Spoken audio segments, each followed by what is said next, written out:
Bom, já tinha até gravado o vídeo, galera, mas acabei de receber umas imagens de um amigo, mandar um abração aqui, o Marinho, que é membro do canal Antigão, e ele mandou aí umas provocações que a torcida do Vasco está fazendo pro Corinthians antes da partida. Tem aí uns bonequinhos de galinha, tem o escudo do Palmeiras pintado de giz em São Januário, jogaram milho ali na torcida do setor visitante. O clima tá animado aí pro jogo daqui a pouco. Deixa a sua opinião aqui embaixo nos comentários do que você acha desse tipo de provocação. Desde que não descambe para violência, cara, é legal, a picardia, a zoeira, tá tudo bem. O negócio é, eu só acho escroto quando não vai pro lado da violência. Mas achei interessante e curiosa ali a provocação, e você vê que é institucional mesmo de torcida, né? Há um carinho mesmo entre as torcidas, ao ponto da própria torcida do Vasco desenhar o escudo, né, do Palmeiras, do Vasco de giz dentro de São Januário, colocar ali não sei se vocês viram, um adesivo da Mancha Verde. Então assim, eles são bem-vindos mesmo, é uma amizade de verdade, vai além de uma amizade, é uma irmandade que existe entre Vasco e Palmeiras, dá para dizer o mesmo do Galo. Tem outras alianças fortes com o Grêmio, mas Galo e Palmeiras realmente parece que é irmão, né? Saiu do mesmo ventre. É muito legal essa relação. De contrapartida, o clima é bem feio aí com o Corinthians. Então deixa aqui embaixo nos comentários o que vocês acharam aí dessa provocação. Agora roda a vinheta e vamos seguir o vídeo que já estava gravado. Valeu, fui!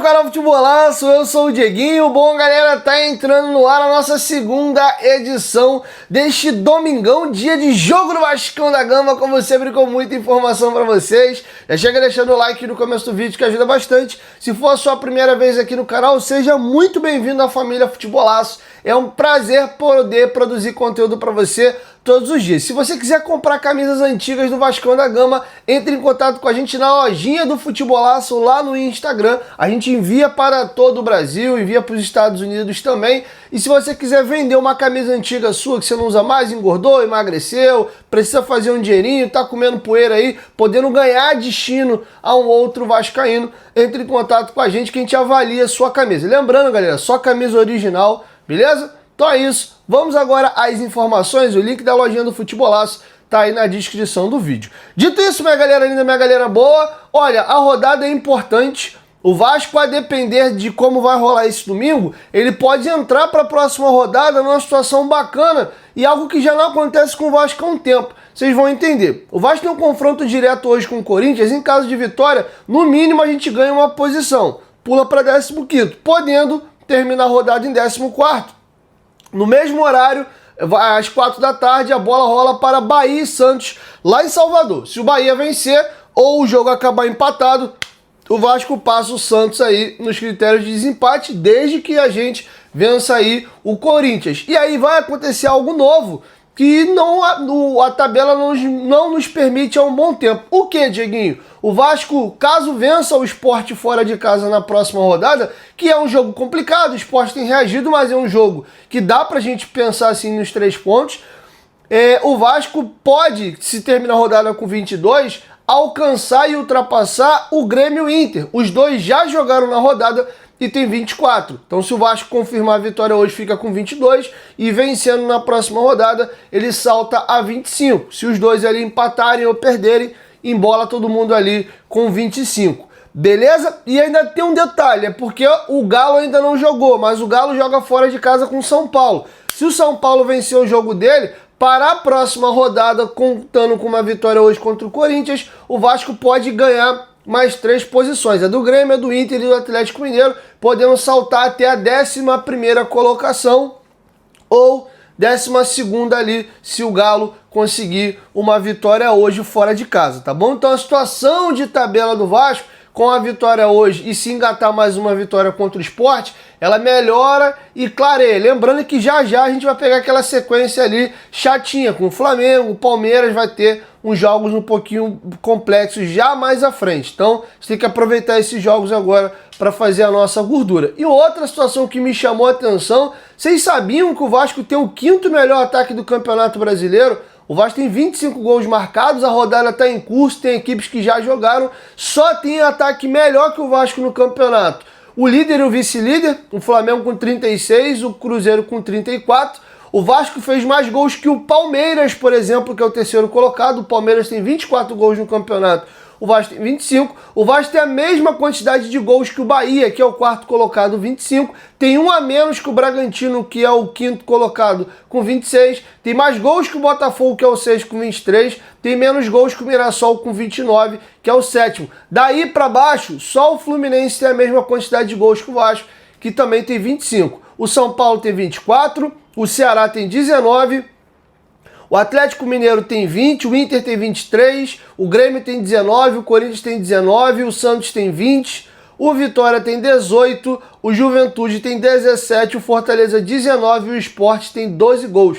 Então o Vasco é empatado ali com o Fluminense e com o Bahia. Eles dividem ali o quinto melhor ataque da competição. Só 4 equipes possuem mais gols que o Vasco no campeonato. Flamengo, Cruzeiro, Flamengo, Cruzeiro, Bragantino e a equipe e a equipe do Mirassol. Só esses 4 times marcaram mais gols que o Vasco.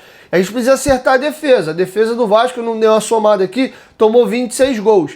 Não é uma das piores defesas do campeonato não, mas também não figura entre as menos vazadas não. É uma defesa ali de meio de tabela. Isso mostra não só o 6-0 ali, que a gente deu uma engordada no número, mas o Vasco marca sempre gol, cara. Teve o 2-0 agora contra a equipe do Juventude, mas é 3-2 no jogo do Mirassol, é 1-1 com o Grêmio, é 1-1 lá com a equipe do Internacional. Dificilmente o Vasco passa a rodada aí sem fazer gol. E normalmente quando o Vasco ganha são por placares mais dilatados. 3-1 no São Paulo, 3-0 no Melgar, 3-0 no Fortaleza, 6-0 na equipe do Santos. O Vasco tem uma vocação ofensiva com o Diniz. E aproveitando que eu falei de vocação ofensiva, a gente vai migrar para finalizar o vídeo debatendo exatamente isso. Como assim, Dieguinho? O nosso novo atacante, o Andrés Gomes, está relacionado pela primeira vez. Ele deve iniciar o jogo no banco, mas é muito provável que ele entre já na segunda etapa. Chamou muita atenção os treinos dele na Vaz TV, mudança de direção, muita velocidade. É um jogador que vai chegar ali para brigar posição naquele lado ali do Ryan, beleza? E outra situação que eu queria falar é o debate sobre a titularidade do Pablo Verratti. Antes de eu entrar nesse tema, só dar uma passada nas prováveis escalações de Vasco e Corinthians. Jogo em São Januário, 4 da tarde. O Corinthians bem mexido. O Vasco deve ir a campo aí com o Léo Jardim, Puma, já que o Paulo Henrique teve um problema na coxa e está fora. Hugo Moura mantido na zaga ao lado do Lucas Freitas e o Lucas Piton na lateral esquerda. O Jair volta a ser titular, é o que se espera, na vaga do Thiago Mendes. Ao lado dele o Tietê e o Coutinho. E o Verratti deve estar sentando no banco. E vai uma informação: desde a estreia do Pablo Verratti com a camisa do Vasco lá em 2023 contra o Grêmio, que o Vasco ganha de 1-0, um golzinho de cabeça dele, se eu não me engano foi até um cruzamentinho do Gabriel Peck, um peixinho ali. O Verratti é a primeira vez que ele vai iniciar um jogo no banco de reservas sem ser por estar sendo poupado ou fora daí da relação. É a primeira vez por questões técnicas que um treinador do Vasco fala: Verratti, hoje eu acho que tem um jogador melhor que você, dá uma segurada aí. E eu tô curioso para poder ver essa formação mantida, que eu acho que nesse momento é o mais apropriado mesmo. Eu tô curioso para ver a disposição do time em campo, porque o jogo do Santos houve uma flutuação. Tem uma galera achando que o David vai ser o 9 móvel contra a equipe do Santos. Não foi muito isso que rolou, não. Havia sim uma troca de posição. Todo mundo ali, né, se movimentando. Mas o 9 do Vasco era o Nuno. Quem jogou aberto na esquerda foi o David, na direita o Ryan, o Coutinho encostando como armador e o Nuno era esse 9 móvel. Muitas das vezes ele fazia isso aqui com o David. O David pisava na área e ele abria na esquerda. O próprio gol que o David faz do cruzamento do Piton, que ele chega dando uma pancada, o David não está aberto, ele está dentro da área. Mas essa troca de posição acontecia muitas vezes, o Coutinho entra na área e o Nuno descia. Né? O Coutinho virava o 9 e o Nuno virava o 10. Então isso é bacana. Nessa formação do Diniz sem o Verratti, esses jogadores têm liberdade para trocar de posição e se movimentar um pouquinho mais. Tá bom? Então eu tô curioso para ver se de repente esse jogo ele... Não, David, eu quero você fixo na área, deixa o Nuno abertinho ali. Vamos ver como é que vai ser essa questão logo mais, tá? Já a equipe do Corinthians, bem desfalcada, vem a campo com a seguinte formação: Hugo no gol, Mateuzinho na lateral direita. Um dado curioso é que o Hugo profissionalmente jogou 6 jogos contra o Vasco e não tem nenhuma derrota. A zaga, André Ramalho e Gustavo Henrique. Na lateral esquerda, Matheus Bidu. E aí um 4-4-2 losango, tá? O Ranieri como primeiro volante, o Breno Bidon como volante pela esquerda, o Charles como volante pela direita e o Garro armando o time ali atrás do Kaique e do Guinegão. Essa é a dupla de ataque do Corinthians hoje, tá? Só uma informação importante que eu não citei: o Hugo Moura e o Lucas Freitas estão pendurados, tomando cartão, estão fora do jogo contra o Sport. Olha que loucura! Deus o livre, bater na madeira, eles não vão tomar amarelo hoje, mas caso tome, qual vai ser a zaga do Vasco aí para o confronto com o Sport? Olha que loucura! Vai voltar o Maurício Lemos e aí vai jogar com quem? Vai improvisar um lateral, um volante na zaga? Ou o Robert Renan, caso esteja regularizado, pode jogar. Só que é aquilo, o cara tá sem jogar desde maio. Não sei nem se já deu tempo dele chegar, treinar, pegar ritmo, é até contraproducente. Olha o Andrés Gomes, chegou, passou um tempinho, né, cuidando ali da parte física, conhecendo melhor o clube, os jogadores, treinando junto, e depois de umas 2 semanas tá relacionado. Ele já tá chegando, vindo de férias, não joga há 4 meses, né, porque foi quando terminou lá o campeonato da Arábia Saudita, e meteu o moleque de titular num confronto direto aí, num jogo, né, esquentado ali com o Sport. Não tá feito o registro para vocês, a minha preocupação. E para finalizar, como eu disse, o debate está posto. O Verratti merece ou não merece ou não merece ser banco no Vasco? Hoje, na minha opinião, sim. Tá? O meu time hoje não teria o Pablo Verratti como titular. E eu vou trazer 3 visões diferentes aqui sobre a situação. Um debate do programa Seleção Sport TV ainda após a vitória do Vasco sobre o Santos. E vou pegar a opinião de um influenciador, o Vitor Zezé, ou seja, estou pegando uma opinião aqui de torcedor, e vou pegar uma opinião de um ex-atleta, o Alberoni, que foi cria da base do Vasco, jogou na Inter de Milão, Independente da Argentina, passou no Barcelona também. Ele teve, inclusive, no Futebolaço Podcast, foi um dos melhores papos que a gente teve. Recomendo vocês assistirem essa resenha com o Alberoni. O Alberoni fala que hoje o maior problema do time do Diniz é o Verratti. Isso é um ex-atleta falando, um jogador que jogou seleção brasileira de base. Então vamos ouvir 3 opções diferentes, né? Jornalistas comentando o tema, um ex-atleta e um torcedor. Cada um com a sua visão sobre se o Verratti merece ou não merece ser titular do Vasco e se hoje ele atrapalha ou não atrapalha do time de Diniz. Com vocês, esses 3 momentos aí. Confere aí. O maior problema do Diniz hoje é o Verratti. Por quê? Quando o Verratti tinha um time que não tinha um padrão de jogo que tem hoje, o Verratti era foda, irmão. Por quê? Porque o time... A bola ia chegar nele e ia fazer o gol de cabeça. Não, porque a bola chegava quebrada. Quebrada. E pra ele... Chegava nele e ele botava pro... O maior diferencial dele é trombar, certo? Sim. O cara que fala grandão, que não tá maluco. Sim. O maior diferencial do Verratti, trombar nos outros. Na bola, que ele tromba na bola. Uhum. Essa é a verdade. Antes do Diniz, o time no Vasco não tinha conjunto, o time do Vasco não tinha padrão, o time do Vasco não tinha nada. Era bola nele. Bola nele. E aí, pra gente que tá assistindo, caraca, meu irmão, o cara é pica. Concorda? Bola na área, ele vai trombar com todo mundo, vai fazer a bola, fazer o gol de cabeça. Beleza. Irmão, acabou. Sim, Acabou. não tem jogada. Por quê? Porque o Diniz tem uma filosofia de jogo. Toca a bola, se apresenta, se posiciona. Cara, eu venho do futsal, irmão. E eu sempre gostei de ser... Próximo, né? Jogar próximo. Desafogo, eu sempre gostei de ser um jogador, na minha vida, até na minha carreira, um jogador que... Qualidade de passe e enxergar coisas que poucos enxergam. Inclusive o Coutinho discutiu com ele por conta disso. Irmão, foi, né? Léo Jardim, PH, volta, posse de bola, vai, volta. O que a gente precisa é de quê? Pra ganhar linha. Aproximação. Não, é um passe vertical pra quem? Pro pivô, irmão. Mas ele não faz, pô. É por isso que o problema do Vasco é ele, porra. Porque a gente tá tocando a bola.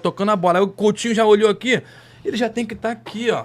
Ele já tem que estar com a mão no peito do cara esperando. Vem, Coutinho. E ele é muito grande, é forte também, Quantos gols o Felipe Coutinho fez na Premier League com pivô e ele chutando pra fora? O cara não recebe uma bola de fora da área pra chutar. Enquanto o Vasco quiser jogar pro Verratti, vai perder para todo mundo do Brasileirão. Se o Vasco entender que ele tem que jogar pro Coutinho, aí é outra história, beleza? Vocês viram o que aconteceu domingo. E não vai ter esse Vasco de novo com o Verratti em campo. Fica tranquilo, não vai ter. Não vai ter. Nuno, Ryan, Coutinho e DVD flutuando ali. A zaga do Santos fica doida. Aí agora você coloca o Verratti e o Vasco começa a alçar a bola na área o tempo inteiro. Contra o Santos foram 8 vezes. Em 28 minutos o Vasco já tinha alçado 7 bolas na área. O Verratti pode fazer 3 gols. Mas tem que fazer mesmo, com 70 bolas cruzadas pro jogo. Gente, lugar de pirata é no mar. Bota uma coisa na cabeça de vocês. Está prejudicando. Esquece a moça. Vocês têm que amar a cruz. Não é Verratti, não. Essa partida de ontem, ela evidencia que o Santos tem um problema defensivo, sim. O Vasco conseguiu aproveitar muito bem e sem o Verratti. Porque, claro, o Verratti, ele tem números impressionantes pelo Vasco. É um ídolo da torcida vascaína, é um cara que, para além de entregar gols, resultado, né? Bola no fundo da rede, é um cara que não se esconde, ele fala quando ele tem que falar, quando ele é perguntado, ele se entrega, não está no seu melhor momento. E isso poderia, acho que até era uma preocupação, como vai ser esse Vasco sem Verratti? Porque o Verratti não tem um reserva imediato. O Vasco não tem um centroavante reserva para fazer exatamente o que o Verratti faz. É o que é da base. Mas assim, mas não aí, tem. Aí acontece isso. Dá para afirmar, eu já dou o meu ponto. Eu acho que não dá para afirmar que o Vasco não teria vencido ontem com o Verratti em campo. Eu acho até que é cruel. Teria. Eu também acho que teria. Eu acho que teria também. Eu acho que é injusto com o Verratti, porque o Verratti, ele é o artilheiro do Campeonato Carioca. Ele é o vice-artilheiro do Campeonato Brasileiro, com 10 gols. Ele é o artilheiro do Brasil, juntando as séries A e B.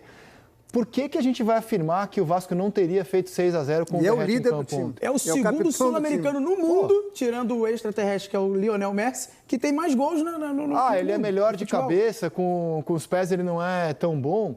Quem garante que ele não teria feito o gol com a mesma ou outra solução que o David arrumou dentro da área? O outro jogo, o melhor jogo do Vasco no Campeonato Brasileiro foi contra o São Paulo, para mim. E o Verratti estava em campo e fez gol. Eu acho até que o Verratti precisava de um... Até pelo que a Beli falou, ele não tem reserva. Assim, às vezes falam assim, o Verratti não pode bater nem tiro de meta. Pô, não é assim também, calma. Eu acho que ele precisava de um descanso na parte física. Ele joga praticamente todas, porque ele não tem reserva. Então, eu não vou me surpreender, Felipe, se o Diniz preservá-lo ele na quarta e deixar para o jogo contra o Corinthians domingo. Porque ele estava precisando mesmo de um... Estava suspenso ontem, ele segurou.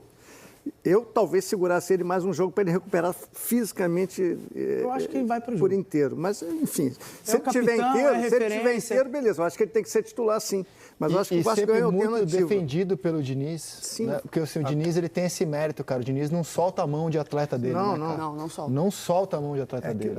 As pessoas não podem perder de vista a parte física do jogador. O jogador não estava inteiro fisicamente, ele estava debilitado. Também, né? O jogador já é veterano. Mais veterano, né? Já está se encaminhando aí. Ele joga todos os 90 minutos. Ele não tem reserva. Todos os jogos 90 minutos. E no jogo que o Vasco empatou com o Inter, ele estava na área do Vasco, com um a menos, tentando tirar a bola, acabou entregando uma bola para o Inter. Então, assim, eu acho que é muito injusto e cruel falar, ganhou porque não tinha o Verratti em campo. Cara, o cara é o artilheiro do Brasil no ano, cara.